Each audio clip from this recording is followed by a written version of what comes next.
తెలుగు జాతి గొప్పతనం తెలుసుకున్న వాళ్ళకి తెలుగే ఒక మూలధనం.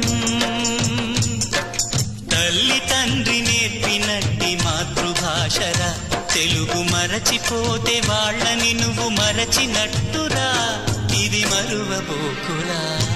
తెలుగు భాష తీయదనం, తెలుగు జాతి గొప్పతనం తెలుసుకున్న వాళ్ళకి తెలుగే ఒక మూలధనం.